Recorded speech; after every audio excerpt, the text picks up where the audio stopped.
you can definitely compare and contrast Hana from his father, Yo, in a very big way. You can compare this to how he's always lonely, has no friends, and also he's probably sucks at school, really takes school seriously. As I recall, I believe Yo's relatives didn't care if he went to school or not, just to show up for attendance so the teachers will get off their backs. But in all reality, they didn't really care much for Yo going to school because he had saving the world on his hands, training to fight against Hal. So because of that, they didn't care much about his attendance or his grades, because who needs grades where you have an entire lineage to work on back in the day? That's how it was from foundation family businesses in a way, where you can go to school, but it wasn't really necessary to say you went to school, because most of the times you would take over the family business and your future was pretty much secure. Not like that anymore like it used to be, which has its ups and downs. But either way, you see Hana is completely different as well from Yo, as in he's more crafty, aggressive. He's probably not afraid to speak his mind, but he's not wise either. But he does catches on to things quickly, however. Like I said, he has that cunningness about him that's clearly different. I guess because was raised differently compared to Yo himself. So that's one thing you can also count into that situation, which makes a lot of sense. But anyways, you have Ryu and Tamu pretty much being his guardians the entire time. And then a surprise for some people is that yes, those three witches that were on Hal's team now work at this spring that they work, well, more like a hotel, and yeah, hot spring hotel inn, I guess you want to call it. They're pretty much living out, Anna's dream. As you remember, Anna's dream was, after winning the Shaman King fight, was to open up a hot springs hotel and stuff. She always wanted to do that, in a way. She even created their logos and Yo's outfit and everything because she had that big dream to be a hostess at this. But unfortunately, thanks to the ending of Shaman King, things were put on hold, but wanted someone else to carry the dream. So she had Camo instead carry on the dream, which is nice. If you can't do the dream, have make sure someone else does it. So at least the dream itself continues. So if your ideals and dreams are buried in yourselves, I think you're okay with them passing it on. Some people aren't like that. They want to live the dream itself, but if the dream is bigger than yourself, you don't mind that someone else is doing it, as long as the dream is being alive, is what it is. So I respect that in a way. But yeah, you see these three wedges. If you don't know, they work for Hal in a way.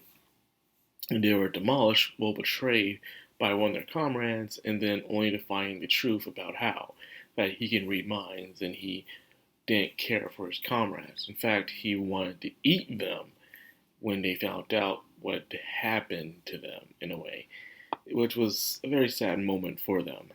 It was bad enough that they already had a bad life because people accused them of being witches all the time. And there's even a manga that's out for them, a spin-off manga you can read about them, about their lives. And it was not easy. It was very hard. And so they found Hal, well, Hal found them, and they felt like, they had purpose in their life. And then that crucial moment happened where they died and realized Hal didn't care for them. So once again, they were depressed again, and they're re-resurrected, and now they work at this hot spring. But they're still kind of depressed despite everything that happens. So there's that. You can see their personalities have changed. They were more rude and obnoxious and just didn't care. Well, they still probably don't care and they're kind of rude. But they're more calm. They're more mellow. They mellowed out, you would say. They're no longer causing trouble anymore. They just work at this hot springs now. So it was nice to see them again. And that's one thing I do like about the author when he writes his characters. He never forgets his characters, and I do mean all of them. like a lot of them have their own spin-offs where the point that they can be their own main character in these stories. So it's nice to see that these witches have their own kind of, I guess, happy ending in a way you could say. But anyways, with the other side of Asakura branch, the one that was on Hal's side of the family, the ones that have been playing their revenge for a thousand years. This is what Hal did 1,000 years ago. So I guess they were discarded in a way. Thought they were completely trashed out. But some of them survived, as you can tell.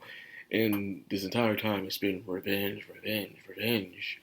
We will gather up all we can to Furoku. I forgot that there's the energy source, power source in this world is called Furoku. It's been a while. But yeah, I remember now.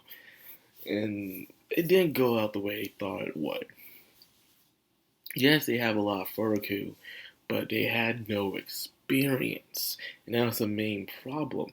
They had all that power, but they didn't really know how to use it because they lacked the experience to face someone as Hana who knows more than just the basics when it comes to shaman fighting, in a way, which is very interesting.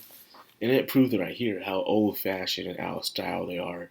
They weren't really thinking about the things they were planning to do to Hana. They just knew that they just want to take him out and then take out all the other heirs so that way they can take over the Asakura branch in a way. But Hana said, "You're not thinking about this. First of all, your vessel for your oversoul isn't very good. It's a float, a parade float, and then you're not that experienced, and plus you're trying to kill someone in a public street, so you could just go to jail in a way. You can't get away with your crimes." And I feel like the children were so focused and raised on revenge, but they didn't know anything else. As you can see, as Hana said that Yohane, yes, the boy's name is Yohane. Yohane. And she pretty well, actually that's Yoshika technically. That's Yohane is the other girl. But anyways, he said that Yohane looks lonely, despite his obsession for revenge. But it's more like they're just being used for someone else's will. A person who probably died many years ago, and they're just angry about what happened. So they made sure that their children's children had this form of anger in them. But anger was beat into them. Kind of like how they create Sith disciples, in a way. You take a disciple and you show them anger, hate, and rage, and fear, and all the other negative emotions. And then you raise them to seek revenge that they really don't have nothing to do with, in a way. But they fall through it anyway. So Hannah kind of sees them that way.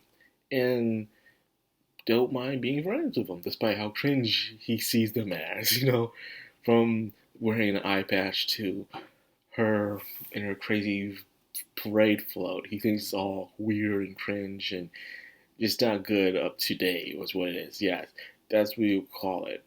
These siblings aren't up to date to anything. All they know is revenge, but they don't know anything else. So because of that, they lack the skill. And then at the end of the episode, we got a little surprise. A little Silva. Silva had a daughter. Yeah, man. And her name is Anna the Third, meaning she is the third Anna. So we know the first Anna. Then I'm guessing Tama was the second Anna. I'm guessing. I could be wrong. Like I said, no one has been translating the Shaman King books, and they rarely upload on the Raw. So I can't really tell you much information, but it seems that way. This is the third Anna that is meant to be fiance to, Hana. Hana. That's gonna be a pain. Anna and Hana. But anyways, she says that she has to be his bride in the future for the sake of his life. So there's something very important that's going on there, which they'll probably reveal later on down the road. We'll just have to wait and see. So anyways, yeah, baby, Shaman King is back. Shaman King Flowers. And I do like that opening. It's better than the first opening of Shaman King. I did like the second opening of Shaman King. but this one I think I like more. So yeah, that's a good point up for you guys. So anyways, I'm back on track. I should have reviewed this yesterday, but I was doggone tired. So I'm here reviewing it now. So I hope you guys enjoyed the video. If you did, like, subscribe, of course, hit that bell icon. This has been Madcrown on Anime. Signing out.